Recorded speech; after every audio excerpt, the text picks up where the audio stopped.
Okay, so the following, guys, is question 10. I'm not exactly sure what mock paper it's from, but I've posted a picture of the question on the Google Classroom, so just click into it and try it kind of in your own time. And this is the solution to the question. So as with any molarity question, what I'd advise you to do is to write down the general formula. The volume in litres multiplied by the molarity, always in moles per litre, equals the number of moles, and that also equals the mass in grams divided by the RMM, the relative molecular mass. Now, what's also important that maybe we haven't spoke about as much in recent weeks is to remember a few key points about a mole. So a mole is also equal to 22.4 litres when it's at standard temperature and pressure.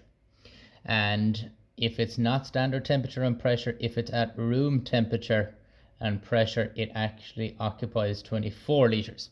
Both of those figures, you don't have to memorize them, you'll always be given them. They'll be at the start of your question paper, and I'd always remind you to check the start of your exam paper, and you'll always see the figures that you're going to need when you start the actual exam. So that's when we talk about volumes and moles.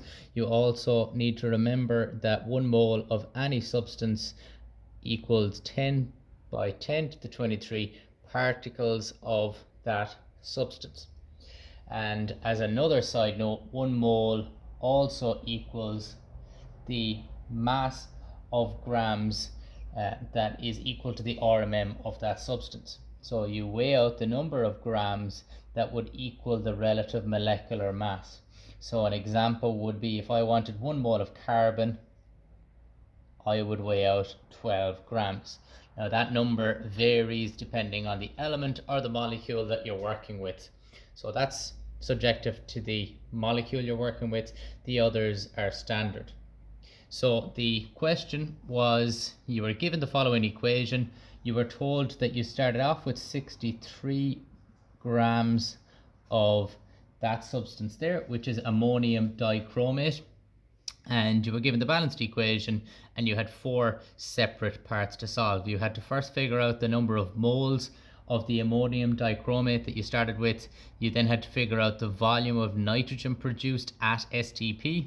You then had to figure out the mass of the solid, which, looking at the states of the elements in the balanced equation, the only S beside any of the molecules in the balanced equation is this one. And the final question was the number of water molecules that you actually produced. So another side point to remember is that when I'm comparing the molecules within a balanced equation, it's very easy to use the mole ratio. So in this case, it's a 1:1:1:4 balanced chemical equation.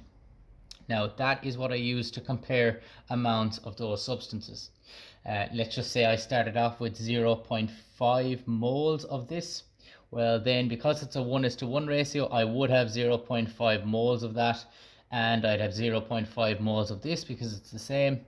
And because I have a 1:4 ratio, I would actually have 2 moles of my water. Now that's just hypothetical. They're not the figures that I'm working with.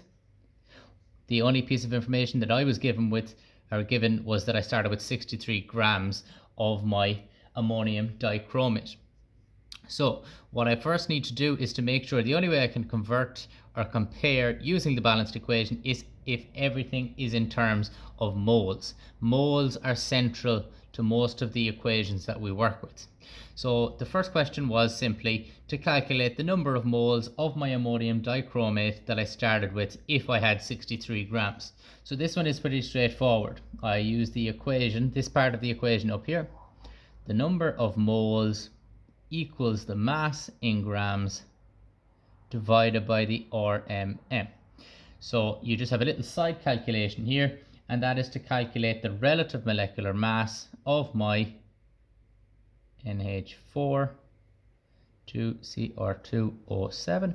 Now I'm not going to do that, just try it yourself. Make sure that you can work out that the RMM of that molecule equals 252. So it's quite large, so take your time working with that. So when you solve the number of moles now, you put in the mass, which I started with, which is 63. You divide that by your 252, and that should work out as 0.2451 moles. Okay, so now I have a number that I can work with. So I cannot compare grams with grams using the balanced equation. I have to have moles. So now I have 0.2451. Now I have a number I can work with. So that is actually still the answer to part 1.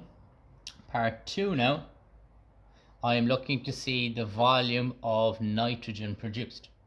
Now I need to use the balanced equation to hopscotch across. So if I had 1 mole of this, I would end up with 1 mole of nitrogen. Now I didn't have 1 mole at the beginning, I had 0.2451. Because it's a 1:1 ratio, that means that I would actually have the same amount of nitrogen present in 2. Now that being the case, I now need to get back off my balanced equation. So I've jumped across to how many moles of this I have. I have 0.2451. Just as a little side note, if I wanted, I could also quickly write in that I have 0.2451 moles of this. And because it's a 1:4 ratio, I have 4 times this number of moles of water. So using my calculator, I quickly deduce that I have 0.9804 moles of water present. I'm working with nitrogen, so that means I have 0.2451 moles present. My known number here is that 1 mole of a gas will occupy 22.4 liters at STP. You're given that in the exam. You don't need to remember or memorize that, but I would just write it down. 1 mole at STP equals 22.4 liters. Now I don't have 1 mole, I have 0.2451 moles. So therefore that will equal X liters. How do I solve that? You cross multiply, and when you do that, you should figure out that the volume of the gas present equals 5.49 liters. Okay, so that is part 2. That's all they asked for, the volume of nitrogen at STP. Part 3, I'm now moving on to the mass of the solid produced, so it's this one.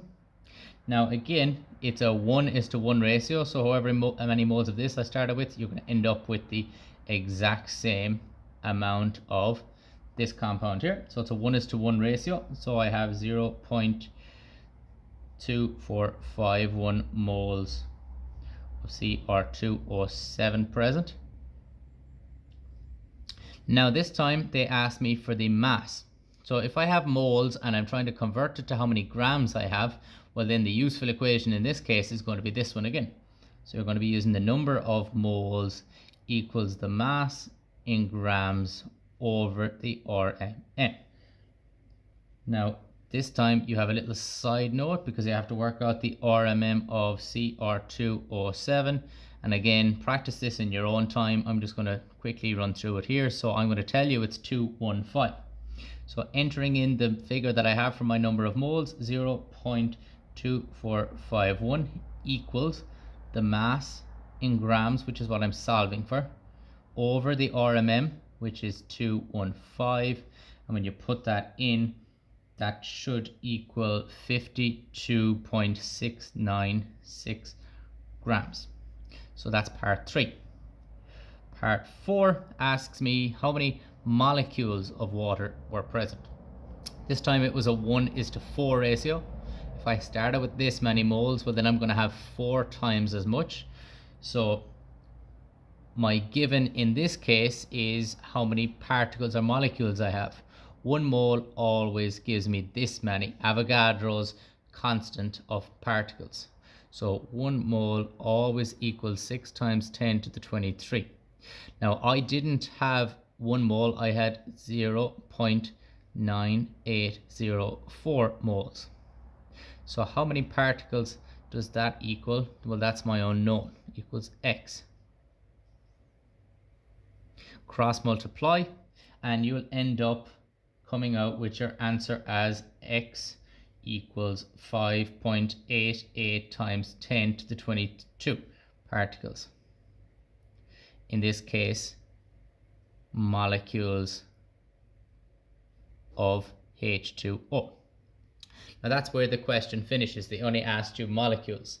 If they had continued on and said how many atoms of are within this, well, then you'd have to break it down a little bit further and realize that water is made up of 3 atoms. So you would actually have to get your final figure here and multiply by 3, which would tell me how many individual atoms are in there. They didn't in this case, so that is your answer for part 4. Okay, so that's an example. That covers most of the types of calculations that come up when you're given a balanced equation.